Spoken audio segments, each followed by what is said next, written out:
اللہ وقفا والصلاة والسلام علی رسول اللہ اما بعد۔ تعویذ پہننے والے کے حوالے سے میری نظروں سے ایک حدیث گزری۔ اس حدیث کو پڑھ کے میں بڑا حیران ہوا، اور بہت سارے لوگ ایسے ہو سکتے ہیں جن کی نظروں سے یہ حدیث نہ گزری ہو، کیونکہ پہلے میرے بھی علم میں یہ حدیث نہیں تھی۔ پہلے میں بھی پہلے بھی لوگوں کو منع کرتے تھے کہ تعویذ نہ پہنو، اس کا فائدہ نہیں ہوتا، اس سے یہ نقصان ہوتا ہے، اللہ کے نبی صلی اللہ علیہ وسلم نے منع فرمایا ہے۔ لیکن جب سے میں نے یہ حدیث پڑھی ہے، اس کے بعد اگر کوئی بندہ تعویذ پہن کے آتا ہے ہمارے پاس، میں اس کو کہتا ہوں کہ تعویذ اتارو، ادروائز میں دم نہیں کروں گا۔ تعویذ اتارو گے تو میں اگلی بات کروں گا، ادروائز میں معذرت کرتا ہوں۔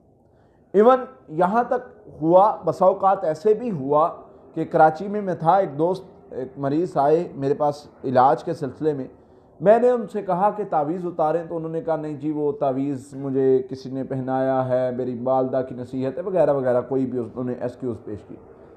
میں نے وہاں پر کہا کہ میں معذرت کرتا ہوں، اگر آپ تعویذ نہیں اتاریں گے تو میں آپ کا علاج نہیں کر سکتا۔ علاج کرنے سے میں نے منع کر دیا۔ کیوں؟ وہ حدیث کیا ہے؟ وہ حدیث میں آپ کے سامنے رکھوں گا تو آپ بھی حیران رہ جائیں گے کہ اللہ کے نبی صلی اللہ علیہ وسلم نے کیا فرمایا۔ فرمایا، جس نے مسند احمد کی حدیث ہے، 7739 نمبر حدیث ہے، اللہ کے نبی صلی اللہ علیہ وسلم فرما رہے ہیں، جس نے تعویذ پہنا اللہ اس کی مراد ہی پوری نہ کرے۔ یعنی بد دعا دے رہے ہیں رسول اللہ صلی اللہ علیہ وسلم کس بندے کو؟ جو تعویذ پہنتا ہے۔ اور مختلف روایات، بہت ساری روایات ہیں اس پر، جس نے تعویذ پہنا اس نے شرک کیا، جس نے تعویذ پہنا اس کو اس کی سپرد کر دیا گیا۔ پھر اسی طرح نبی صلی اللہ علیہ وسلم میں جب بندہ کچھ پہن لیتا ہے نا، کوئی گروں والی ڈوری، رسی، کچھ بھی پہن لیتا ہے، اللہ کے نبی صلی اللہ علیہ وسلم کے الفاظ ہیں، فرمایا نبی صلی اللہ علیہ وسلم نے، اللہ اس کا ذمہ اس سے اٹھا لیتے ہیں کہ تو اب شفا اس سے لے، میں تجھے شفا نہیں دوں گا۔ ہمیں کس طرف چلا دیا گیا؟ یہ تعویذ، یہ ڈوریاں، یہ دھاگے، اور ان کے پیچھے لگا کے ہمیں کس طرف چلا دیا گیا؟ اور یہ کن کا طریقہ تھا؟ میری ایک صاحب سے اسی طرح بات ہو رہی، تو مجھے کہنے لگے کہ میں نے کہا تعویذ کی ابتدا کہاں سے ہوئی ہے؟ مجھے کہتے ہیں آپ بتائیں، آپ منع کرتے ہیں۔ میں نے کہا آپ دیتے ہیں، آپ بتائیں۔ نہیں آپ بتائیں، آپ منع کرتے ہیں۔ میں نے کہا یہ تو مشرکین مکہ بھی کرتے تھے تعویذ، ان کے دور میں بھی تھے۔ اللہ کے نبی صلی اللہ علیہ وسلم کے پاس 10 بندے اسلام قبول کرنے کے لیے آئے ہیں، آپ نے 9 کا اسلام قبول کر لیا، ان کو کلمہ پڑھا دیا، ایک کا نہیں پڑھایا، اس کے پاس تعویذ تھا، آپ نے فرمایا اتار کے، اور تعویذ بھی کافی بڑا تھا جو نظر آ رہا تھا۔ تو یہ تو میں نے کہا ان کا طریقہ ہے، میرے نبی صلی اللہ علیہ وسلم کا طریقہ تو یہ نہیں تھا۔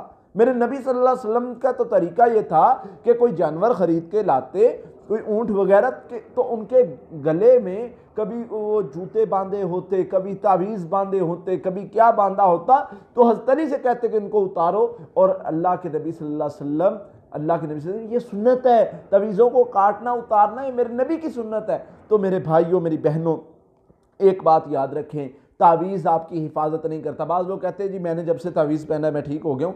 ہاں، بندہ ٹھیک ہو جاتا ہے، کیسے؟ شیطان اس کو اس جگہ پر، 2 چیزیں ہوتی ہیں۔ شیطان ایک تو ہوتا ہے کہ اس تعویذ میں کچھ ہوتا ہے جس کی وجہ سے شیطان اس سے راضی ہوتا ہے اس تعویذ کے پہننے سے، کیونکہ نبی صلی اللہ علیہ وسلم کی مخالفت ہو رہی ہوتی ہے، اللہ کے بتائے ہوئے عمل کی مخالفت ہو رہی ہوتی ہے، تو شیطان تو اس کو چھوڑ دیتا ہے کہ ٹھیک ہے میں بھی یہی چاہتا ہوں، یہ بھی یہی کر رہا ہے تو ٹھیک ہے کرنے دو، وقتی طور پہ اس کو ریلیکس کر دیتا ہے تاکہ اس کا یقین تعویذ پر ہو جائے۔ اور دوسرا یہ ہوتا ہے کہ تعویذ میں کچھ بھی نہیں ہوتا۔ میں نے سینکڑوں تعویذ ایسے دیکھے، ان میں کچھ بھی نہیں ہوتا، کک بھی نہیں ہوتا، اور وہ لوگ جو ہیں وہ اس پر بلیو کر کے بیٹھے ہوتے ہیں، پتہ نہیں اس میں کیا ہے، وہ ایسے ادھر ادھر کی لائنیں ماری ہوتی ہیں، صرف کیا؟ اس کا وہم دور کرنے کے لیے۔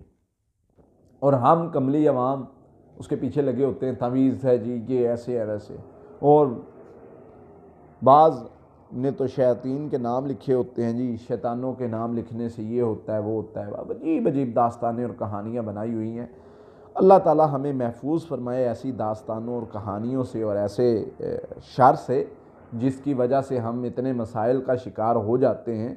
تو اس لیے تعویذ پہنتے ہوئے اس حدیث کو لازمی ذہن میں رکھیں، یاد رکھیں آج میں نے آپ کے سامنے یہ حدیث رکھی ہے، اور اگر کوئی بندہ اس حدیث کو سننے کے بعد، جس کے بارے میں نبی صلی اللہ علیہ وسلم بدعا کی ہے کہ جو بندہ تعویذ پہنے اللہ اس کی مراد پوری نہ کرے، اگر اس حدیث کو سننے کے بعد بھی کوئی تعویذ نہیں اتارتا، یاد رکھیں یہ ایک پیغام پہنچانا میرا کام تھا۔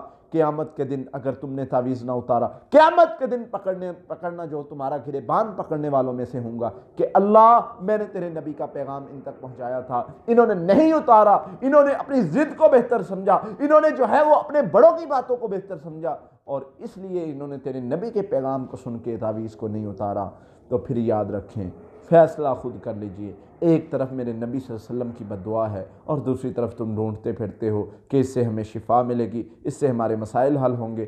یاد رکھیں، میں اس پر دلائل دینے پہ آؤں تو دلائل کے انبار لگا سکتا ہوں انشاءاللہ، لیکن میں صرف آج ایک حدیث لے کر، اپنے دل کا درد لے کر آپ کے سامنے بیٹھا ہوں کہ میرے بھائیوں میرے اس درد کو سمجھیے۔ میرے نبی کے اتنے الفاظ یہ کیا کافی نہیں آپ کے تعویذوں کو اتارنے کے لیے؟ میرے نبی صلی اللہ علیہ وسلم نے فرمایا کہ جو تعویذ پہنے اللہ اس کی مراد پوری نہ کرے۔ اللہ تعالی ہمیں ہر قسم کے شر سے، شرک سے بچنے کی توفیق عطا فرمائے۔ السلام علیکم ورحمۃ اللہ۔ قاتلوهم يعذبهم الله بأيديكم